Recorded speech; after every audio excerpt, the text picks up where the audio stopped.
and welcome back to the Toffee Blues YouTube channel, your source for all things Everton. My name's Thomas. I'm joined by Ben here from We Are Tottenham TV. Ben, thank you very much for coming on. How are you doing? Yeah, I mean, I was good before yesterday. Last night kind of put me into that bad mood again with Spurs. But yeah, apart from that, all healthy. So that's the main thing, I guess. Good to hear. Obviously, this is your opposition view. We'll be playing Spurs in a couple of days. Is it Sunday or Monday at the time of recording it? Monday, yeah. Few days away. So we'll take a quick look back as we always do. Last fixture at Goodison Park, obviously quite a while ago now, obviously with the whole break. Tosin's equaliser in the 97th minute after the Gomez injury. We won't get into that too much. Kind of just a brief overview. Since that game, obviously if an Everton fan hasn't really caught up to what Tottenham are doing, what's happened since then? Obviously we know Pochettino was the manager in that game. Obviously we know it's now Mourinho. Since then, kind of just a brief overview. Could you tell us kind of what's happened? Well, kind of obviously Pochettino got the sack from Spurs. It's debatable whether it was the right decision or not, but I think it's kind of evident that the problem at Spurs is kind of the ownership and the players. I don't think any manager that's going to come in and get a song out of them, to be honest. I think, yeah, Mourinho's come in and we had a quick manager bounce, but Mourinho's been very, very unlucky at Tottenham with the injuries and what have you. I think last week was the first time he had all 6 attacking players fit. And then we all saw what happened. We beat West Ham.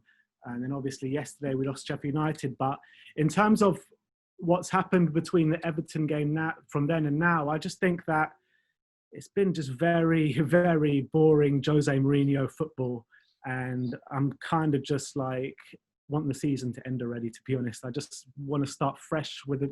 I think Jose, he needs his own ideas implemented in the squad. He needs kind of his own players as well, which is also up to debate if he's going to get that, if Daniel Levy's going to loosen the purse strings and we're going to be able to make a few signings. But I don't know. I'm just a bit depressed with it all at the moment. Yeah, I think everyone's kind of almost a bit 50-50 with the season at the moment. It's not really the same, is it, with fans not being there? A lot of it, I mean, there's still a bit to play for, obviously, European football. We'll get onto that very soon. There's obviously all the relegation. Obviously, that does involve us. But I think this season, everyone's just kind of a bit, why does it really matter now? Especially after everything that's happened. Everyone kind of wants to move on to next season. You were just kind of mentioning Mourinho there. It's boring football. We all know that. He is quite a defensive manager. He's been unlucky with injuries. Kind of generally amongst Spurs fans, what do you think is kind of the impression of Mourinho? Are people still very in favour of him as patience running thin, or what's that kind of perspective? I mean, I think from the get-go, it was a very split fan base on the Jose Mourinho, because obviously he's got his history with Chelsea, Manchester United, and obviously, the rivalry between Spurs and Chelsea. So we don't really like to take their sloppy seconds. But on the flip side of it, he's a born winner. He's won trophies every single place he's gone. And if we are to give Jose Mourinho the job, he needs to be given the budget to work with. Otherwise, what are we doing? Because you've seen in the past of Jose Mourinho, has he ever succeeded, or has he ever gone anywhere where he hasn't had the budget and he hasn't had unlimited amounts of money to spend to win the trophies? So I think going forward, we need a manager that's going to be able to get the tune out of the youth, like Pochettino could. I think the Spurs fans will be happy if we start winning games consistently, but we're just not doing that at the moment. And to be playing boring football and not winning games, then that's the problem. If we were playing boring football and consistently winning games, then I think the fan base will be all right with that. But under Pochettino, we were winning games, playing great football, but not winning any trophies. So it's like, which way do you want to go? It's very hard to know. Yeah, definitely, because obviously we know Daniel Levy, he's not big on player investment. He does like to use the academy a lot. Kind of in your view, how long do you think Mourinho's really going to last without kind of the major investment that he tends to have at other clubs? Do you think maybe he'll even walk at some point because he'll get sick of them? Do you think the fans will turn on him, or the board? Because as we know, he is a manager that he has spent a lot of money wherever he's gone. He spent a lot of money at Manchester United, and obviously now at Spurs it's a completely kind of different almost project at the same time, because he's not going to get the investment. It's highly unlikely, obviously, with the new stadium. Everyone always knows Daniel Levy, he just doesn't spend. Do you think this is almost kind of a test for Mourinho, that he's kind of brought upon himself to kind of say, well, I'm not going to go spend money, let's see how I can do? Or do you think it's maybe he was promised funds and now nothing's kind of appeared? Which do you think it's more likely to be?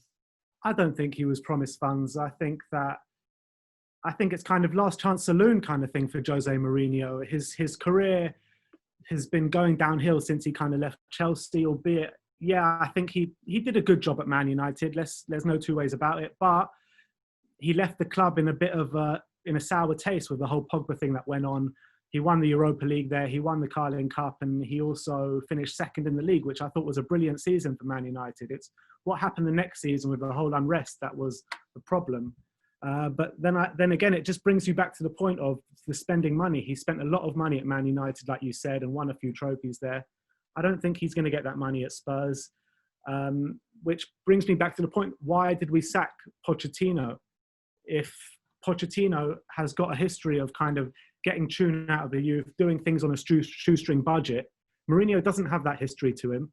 So I don't know where we're going with Jose Mourinho if we're not going to invest. I really don't. And I think you need to point the finger at higher than Jose Mourinho. I don't think Jose is the problem. I think the problem is embedded within the squad. I think there's a big mentality issue within that squad. And I think that there's big problems at board level as well. I think Daniel Levy and ENIC has probably taken us as far as we can go with them. Yeah, definitely, I agree with that. And kind of just moving on from kind of like the bigger picture, more focused. Obviously, since the restart, Spurs have played 3 games, drawn with United the first game, and obviously beating West Ham, which was obviously a very important game. Then obviously last night, as we said, losing 3-1 to Sheffield United. It seemed like a decent start. What do you think kind of went wrong last night? Obviously, you got very unlucky, I think, with the VAR decision. I don't really understand how that can be a handball if he's kind of fouled onto the ball. But kind of other than that, where did it go wrong? Was it tactics? Was it player fitness? That's been a lot of problems for, a lot of teams recently. Which do you think it was more likely? I don't think it's either of them. I think it's a complete mentality issue. When you look at the game, I thought Spurs were completely dominant in that first half an hour. I thought we played really nice football, albeit in the final third, we weren't really causing them too much problems. I think we need a lot of work in that final third because we just seemed completely numb in that final third. But before that final third, I thought we were playing really well in the first half an hour. Sheffield United get a goal against the run of play. And then we go up the other end and score a goal, which I thought was a good goal. And if you are going to overturn that decision, you've got to give Spurs the free kick, surely. Because I thought Lucas Moura was fouled there. But look, last night it went wrong because of the mental state the squad is in. As soon as something goes wrong, one little thing in the game, the players lost their heads completely, and then we got battered from then on. And that second half was nothing short of a disgrace, to be honest. If you look back at that second goal, there was 5 players just watching the ball. They may as well have been watching it on the couch with me as opposed to being on the pitch last night. Yeah, I watched parts of the game. I thought obviously you started kind of much the better team, I think. And obviously that decision, it does affect players, but I think the extent to which it affected the Spurs players last night was probably a bit ridiculous. You said it's a mentality thing. Coming from an Everton perspective, what would you kind of say we need to do to kind of see you out of the game almost? Does it take, 1 goal, 2 goals? What kind of goes wrong when you say it's a mentality problem? If you go 1-0 up, you'll win the game. I can tell you. I'm telling you, we go 1-0 up, you'll win that game. If we go 1-0 up, I think it'll be a much harder game for you. But I've said it to my brother many times since Mourinho has come. I never feel confident going 1-0 down when Jose is our manager. When you look back to when Pochettino was our manager, if we were to go 1-0 down, I would always have faith in us to get the game back, level it up, win the game. But under Jose, when we go 1-0 down, because of our negative football and how defensive we are and how numb we are in the final third, I just really can't see us winning or drawing a game when we go behind. And it's really hard to take after being under Pochettino for so long, playing that proper gallivanting football up and down the pitch, pressing from the front. You know what I mean? It's so different under Jose. But I can see what Jose is trying to implement, but I just don't think he has the squad to do that. Yeah, definitely, because obviously for the longest time it felt as Everton fans, as soon as we went 1 goal down, that was it. Under Marcus Silva, I'm not sure if we ever came back from 1-0 down. I think now we've got Ancelotti, we've seen much more kind of resolute in kind of those 1 goal games. Obviously, we just beat Leicester 2-1, where normally we probably would have capitulated towards the end. So it'll be interesting to see how that plays, whoever scores first, how that kind of, affects the rest of the game. And then just kind of moving on here, Spurs obviously now find themselves on 45 points. Arsenal 46, Sheffield United 47, and then Wolves and Manchester United on 52. We don't really know what's happening with City's European ban, whether that'll get overturned yet. How likely do you think it is that Spurs get European football? Are you kind of expecting it? If you're not expecting it, kind of what do you think will happen to Mourinho if next season there is no European football for Spurs? You're talking about Champions League, I'm taking it, not Europa League. Champions League, Europa League, either really at this point, because it's just chaos. I mean, sixth chaos down to wherever. Yeah, I mean, effectively last night, I think that loss kind of put us out the Champions League running. I really think that. Before yesterday's game, I was actually thinking that we actually could sneak in here. You know, Chelsea lost to West Ham, you beat Leicester. You know, so teams above us were dropping points, but I think that defeat against Sheffield United put the nail in the coffin for us for Champions League football, I think.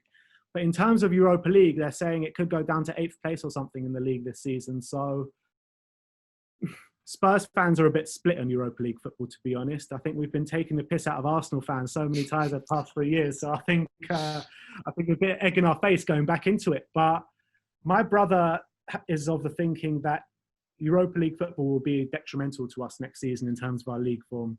I think that it's our best route back into Champions League football next season, especially with Jose Mourinho at Spurs. I think I think we can win it next year. We really can if we're in it. But I think in terms of Europa, I think we will get Europa League football. Champions League is just going to be a step too far, I think. But in terms of how happy I am being in the Europa League, I'm not happy travelling out every Thursday night to Kazakhstan or Belarus or wherever it may be. But I think Spurs need European football, and I think Europa League, it's not the best, but I'll take it, and I think we can win it. Yeah, it was interesting what you're saying that Europa League could be kind of a detriment, because obviously in our Europa League season under Ronald Koeman a few years ago now, I mean, we started kind of in August, and the qualification, that's what kind of happens when you kind of sneak into like the 7th or potentially 8th places. And obviously we already know fitness is going to be a massive problem already, because there's not going to be much of a pre-season. Kind of, I think it'll be interesting for clubs now to see whether they take the Europa League seriously, because some teams might just not have the squad, because we've had to go this long into this season. There won't be much of a break. And I think that'll be an interesting thing next season, especially because I'd say we've got an outside chance of getting Europa League. I don't think we're as likely as Spurs, but in terms of kind of fitness, I might also be glad to kind of say, you know what, write it off next season. We don't want Europa League because we need to just get through the season with Ancelotti. And maybe it's similar for Spurs, whether, you know, obviously there's not a massive amount of investment. If it's not like the biggest squad in terms of kind of strength and depth, will the Europa League kind of be more detrimental in terms of, you know, the players are going to be flat out? Because that's what happened to us, to be fair. We were playing Ruzem Barak and I can't even remember who else in qualifying, like really early on the season. So I think that is an interesting point, especially for the clubs kind of sneaking into Europa League as opposed to kind of like Wolves, who are kind of like right there, like I think they're 6th now. So do you think that'll be a major? Do you think a lot of Spurs fans will kind of react to saying, you know what, maybe Europa League isn't the best because of kind of the qualification and the amount of games and when the games are? Or do you think it's more likely we need Europe no matter what? I think it's very split in the fan base. I think it's literally half. Some don't want it, some want it. Like I said, me and my brother, we're usually very similar in what we think, but we're completely split on this one. I think in terms of the way Tottenham have been run as a club, right now we're desperate for Champions League football and the revenue that brings. We really are, especially with that new stadium, because that new stadium was built assuming that we were going to be playing Champions League football year in, year out. You know what I mean? Best stadium in England, potentially in the world football at the moment. And this stadium, not to have European football, not to have Champions League football, is a disgrace. But there's only one person to blame, and that's the guy who built it, Daniel Levy, because you can't just build off the pitch. You've got to build on the pitch as well. And when we were doing so well 3 years ago, we just never kicked on. And that's the big problem. We spent all that money building that new stadium. And now we're building that new stadium and we're going to have...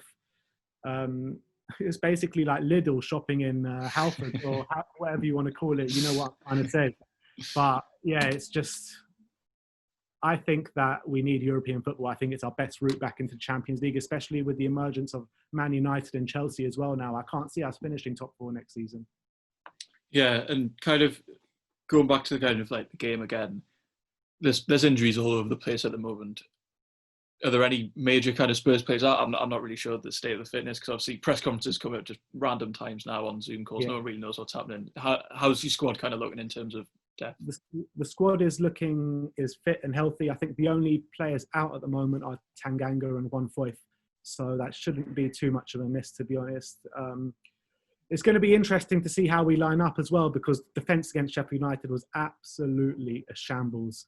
And it's a surprise that as well, because against West Ham, against Man United, I thought they really held their own. It's been the same back four for each 3 games, with Davis at left back, Aurier right back, and Dyer and Sanchez in the middle. But I think Toby Alderweireld will probably come in against you lot.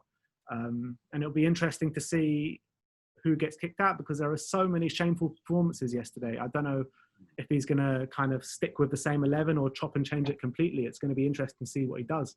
But in terms of injuries, we don't really have any new injuries. Yeah, okay. And then kind of from a Spurs fan perspective, looking at Everton right now, who are you most concerned about? Obviously, Richarlison picked up a bit of a knock against Leicester. I don't think it's that serious. I think he might be back anyway. And obviously, he's close to our top scorer. He might even be our top scorer now. But from kind of a Spurs perspective, who are you kind of, a couple of players you're most worried about to kind of come up against? I mean, I think since Ancelotti's taken you over, I'm really impressed with Everton, and I think that you are going places, and it was a really good appointment.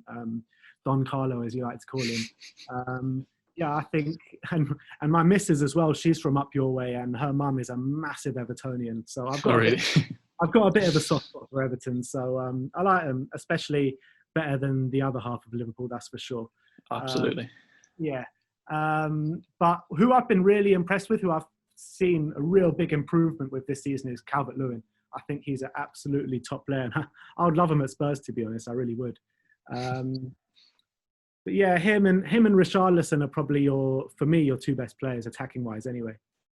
Yeah, definitely. I think without them, because we do play 2 up top now with Ancelotti. After that, I fear kind of for our depth. We've got Moise Kean coming off the bench, who hasn't hit the ground running at all.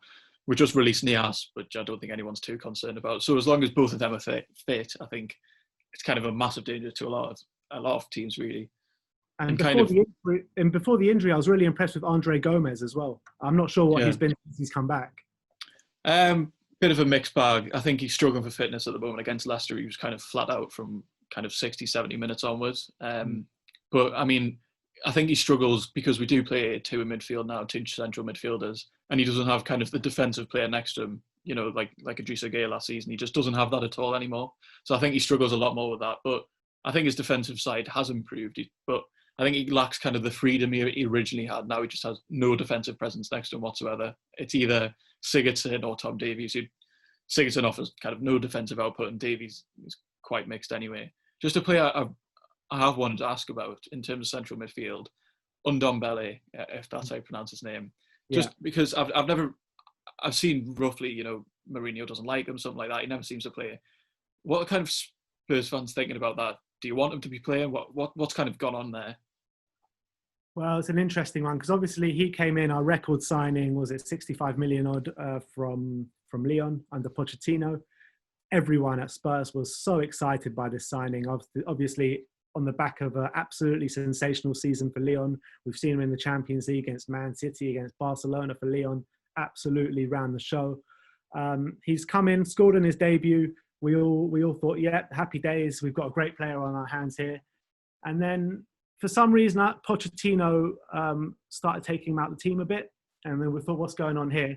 Mourinho comes in, and the guy just literally just stops running. I mean, he's great on the ball. His technical ability is probably one of the best I've seen at Tottenham. Literally, his ability is second to none. And if we can actually get him fit and running and tracking back, I think he's going to be one of the best players we've seen in central midfield for Tottenham. But as it stands at the moment, the guy's not putting in the work rate and the effort required to be a top midfielder in the Premier League.